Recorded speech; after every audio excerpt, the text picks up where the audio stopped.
Alors, bonjour tout le monde, ici Danny Murray pour un autre superbe cours de bourse. Aujourd'hui, on va regarder les transactions qui se passent en pré-marché et en after-hour sur les OTC. Est-ce que les marchés sont ouverts? Est-ce qu'on peut trader les pré-marchés et les après-marchés sur les OTC? Je réponds à toute cette question-là dans cette vidéo. Alors, nous voilà avec MCOA, encore une fois, notre temps classique pour pas trop vous dépayser. Donc, MCOA qu'on a ici, on voit ici la ligne, la partie qui est grise, c'est le pré-marché et l'after hour, les deux sont inclus dedans. Donc, on va regarder de quoi ça a l'air. On voit que le marché a bougé toute la journée et tout ça. Et les gens vont se poser la question, est-ce qu'on peut trader le marché en after hour ou en pré-marché? On va régler cette question-là tout de suite. Personne ne peut trader en after hour ou en pré-marché sur tous les OTC qui existent. Donc, c'est impossible. Le marché OTC ouvre à 9h30 et il ferme à 16h. Ça finit là. Il n'y a pas de transaction avant ou après. Là, les gens vont me dire, oui, mais on voit des transactions et tout ça, donc c'est sûr que le marché est ouvert. On va regarder par exemple l'exemple ici. On ferme à 3h59 et à 4h13, il y a une transaction. Donc ça, c'est en after hour, en après-marché.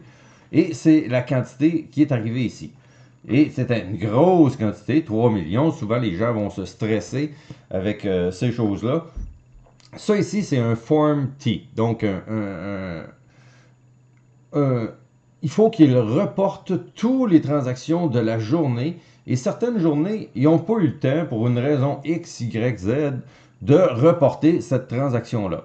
Donc, toutes les transactions que vous allez voir en après-marché, ce sont des transactions qui ont eu lieu pendant la journée. Donc, ils n'auront pas le choix d'avoir un prix dans la braquette, dans le range du marché. Donc, aujourd'hui, c'était le 7.1. Donc, à 7.1, il y a eu un Form T qui s'est fait parce que probablement il y a eu une grosse transaction de 3 100 000 ici. On a oublié de le mettre, ou par exemple ici, et on le met après 4 heures. Donc, ça n'a pas été une transaction. Souvent, même, le stock va être à la hausse. Et là, on est parti, et tout d'un coup, on a un Form T, pouf, qui est beaucoup plus bas. Et à cause de ça, les gens vont être sur le stress, à se dire, merde, j'ai acheté par exemple à 8,3, puis on ouvre là à 7,1, qu'est-ce qui se passe? Et non, c'est une transaction pendant la journée. Vous n'avez absolument rien à vous faire avec les transactions, les Form T. Celles-là sont bien particulières, c'est celles-là qui sont après marché sur les OTC. Sinon, il n'y aura aucune autre transaction. Et il peut y en avoir plusieurs, là, des Form T. Là. Sur le même stock, il peut y en avoir 5, 10.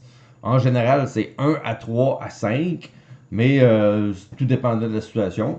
Probablement qu'on peut aller plus haut que ça. Mais il va rester, par exemple, le pré-marché. Que se passe-t-il en pré-marché? Puisque l'on voit des transactions en pré-marché, et Danny Murray nous dit on ne peut pas trader, mais on voit des transactions en pré-marché. Donc, comment ça, on peut voir des transactions passer dans le pré-marché quand on ne peut pas trader ces choses-là? Donc, pour l'exemple du pre-market, on va regarder CBDL. Donc, CBDL, aujourd'hui, a monté et redescendu, peu importe. Et on voit qu'il y a eu des transactions ce matin ici. Donc, on va le voir, qu'est-ce qui se passe dans ces transactions-là, puisque le marché n'est pas ouvert. Personne ne peut trader ces stocks-là. Donc, comment se fait-il qu'il y a des transactions que l'on voit?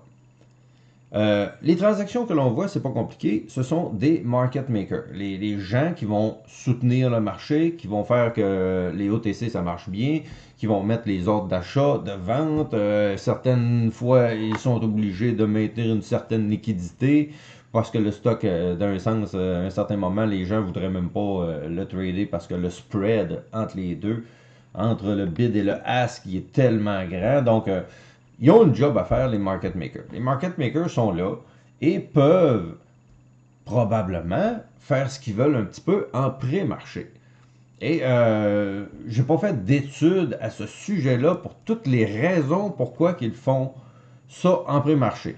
Parce que il y a les stocks qui sont au début d'une vague. Il y a les stocks qui sont en gap-up total le matin à l'ouverture. D'autres qui vont faire un petit gap-up, mais après des mèches d'enfer de hausse. Tout ça, c'est des raisons différentes. C'est des raisons différentes pourquoi le market maker va afficher des transactions en pré-marché. Dans un cas comme ça, moi je me dirais, le market maker, vu qu'on est pas mal à terre, comme par terre, comme graphique, a décidé de pomper ça un petit peu importe. Et c'est peut-être juste le début d'une explosion totale, on le sait pas là, parce qu'on n'est pas rendu dans le graphique, mais probablement qu'il s'est acheté quelques millions d'actions, et ici, souvent, pour le faire popper dans les scanners, ou si c'est pas juste pour les faire popper dans le scanner, des gens, on est des milliers de traders, là. Donc c'est certain que si on reste à zéro, le OTC, personne ne voit rien, il se passe rien et on le focus pas. Sauf que si on voit un plus 20% tout de suite qui arrive sur un stock, on se demande qu'est-ce qui se passe et on va aller voir et on va peut-être déjà plus focuser. Ça, les market makers le savent. Donc, ils vont faire afficher certains prix. Il y a aussi les quantités qu'ils vont acheter. C'est certain que s'ils achètent des micro-quantités, c'est juste du fake. C'est juste pour vous démontrer et vous faire vous énerver sur un stock qui vaut absolument pas la peine. Parce qu'acheter 10 000 actions de ce stock-là à 0,01 sou, c'est presque rien. Là. OK? Sauf que si la personne en achète 25 millions, 50 millions, puis 75 millions, ben là, ça commence à être significatif que le market maker, il sait quelque chose. Et peu importe, même s'il serait un peu illégal, il est prêt à prendre la chance de tout faire ça pour nous faire popper ça éventuellement. Donc lui, peut-être que pendant la journée, il va revendre tout de suite parce que c'est vraiment un pump créé de toutes pièces, peu importe avec des chat rooms ou multiples façons de le faire. Donc ça, c'est pour ça qu'il y a des transactions en pré-marché. Okay? Souvent, c'est la continuité. On le sait que ce stock-là va jumper en pré-marché parce que les market makers le savent tellement qu'ils vont acheter tout ce qui est achetable et après ça, dès l'ouverture, c'est parti, ils sont en train de vendre et on passe à autre chose. Donc, multiples raisons pour un market maker de faire afficher des transactions sur le tableau, qu'ils soient vrais, pas vrais, ou peu importe que ce soit son nom propre, ou peu importe, ça va être lui, ses amis, ou n'importe qui vont en profiter. On s'entend que c'est pas moi, parce que je ne peux pas appeler, je ne peux pas faire une transaction sur le OTC. Donc, c'est douteux, ces transactions-là. Il y en a plein. Ils ont tous une raison, chacune d'entre elles, d'exister. Comme je vous dis, il y en a que c'est pour exciter dans la mèche en haut ici, pour dire « Ah oui, ça va continuer », puis là, lui, il se met à flusher ça, parce qu'au moins, s'il aurait fait le contraire, s'il aurait fait afficher des prix plus bas en pré-marché, ben là, ça aurait été la cata. Donc, il est mieux de payer un petit peu pour faire exciter le marché, acheter ces shares-là qui traînent sur le marché, peu importe, puis qui décide de se les filer à lui-même. Et là, après ça, les gens s'excitent et lui, il vend dans la grosse excitation. Ça coûte 10 000 shares juste faire afficher le prix et en vend 5 millions 2 secondes après. Vous voyez un petit peu là les proportions. Donc, il y a une multitude de raisons de faire des gap up ou des gap down sur les marchés. Et ça est fait par des market makers, par des gens qui sont là-bas, qui ont c'est leur job là, de s'occuper de ces stocks-là.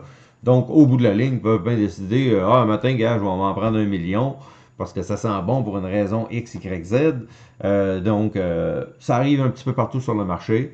Et non, ce n'est pas des transactions faites par vous et moi, peu importe. C'est pas nous qui pouvons faire ça. On va regarder un autre petit exemple ici, TBEV. Mais avant tout, je voulais vous remercier. Vous êtes de plus en plus nombreux à nous suivre. Bravo aux gens sur le chat. Il y a de plus en plus de traders qui gagnent et qui ont appris à gagner. Après 3 ans de ma chaîne active, puisque moi, ça m'a pris 3 ans à réussir en trading. ben c'était évident qu'après 3 ans, plusieurs traders allaient se mettre à gagner et c'est ce que l'on voit sur le chatroom. Donc, bravo à tout le monde merci pour votre persévérance et tout ça. N'oubliez pas que vous allez réussir si vous persévérez. Si vous ne persévérez pas, ça ne marchera pas pour vous, c'est certain. Donc, on poursuit avec TBEV et merci encore une fois d'être là. Ici, il y avait eu des transactions. Donc, on voit cette petite partie-là ici, elle est dans la ligne verte, là, mais on voit les transactions ici, qui étaient à coût de 2 millions environ, les volumes qu'il y a là. Donc, je voulais vous montrer par ce graphique-là que, encore une fois, ils ont fait ça ici, ils en ont ramassé 6 millions, et là, après ça, super spike. OK? Pourtant, on était ici, il ne se passait rien. Puis probablement que dans la mèche, eux, ils ont tout dompé leur action facilement. 6 millions, c'est presque rien. Donc, et voilà, de l'argent facile. Et ce que je veux que vous sachiez dans ces pré-market-là, et même le marché en tant que tel, OK? Le marché des OTC, c'est différents market makers, différentes personnes. Ce sont des personnes comme vous et moi qui prennent soin de un ou plusieurs stocks dans le marché OTC et ils ont, comme je vous dis, c'est des gens normaux et il y en a qui sont moins honnêtes que d'autres.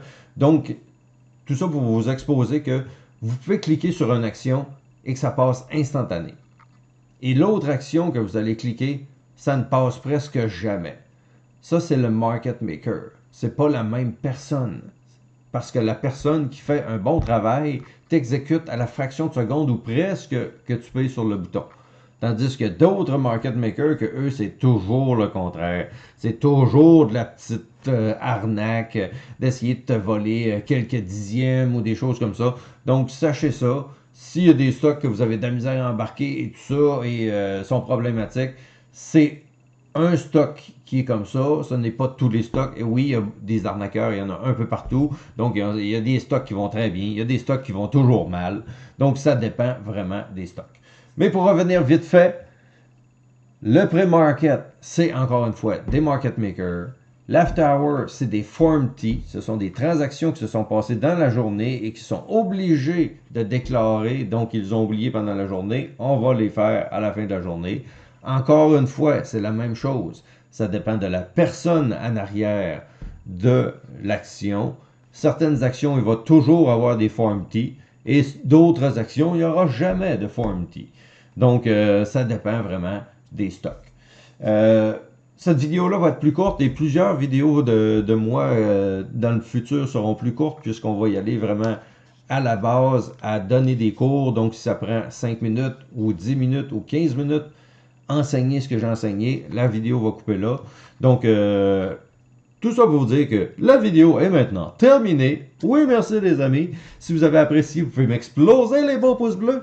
Et si vous voulez supporter ma chaîne encore plus, c'est de me laisser un petit commentaire qui est toujours le bienvenu. Et que YouTube va être bien content et probablement que moi, éventuellement aussi, ça va faire mon affaire.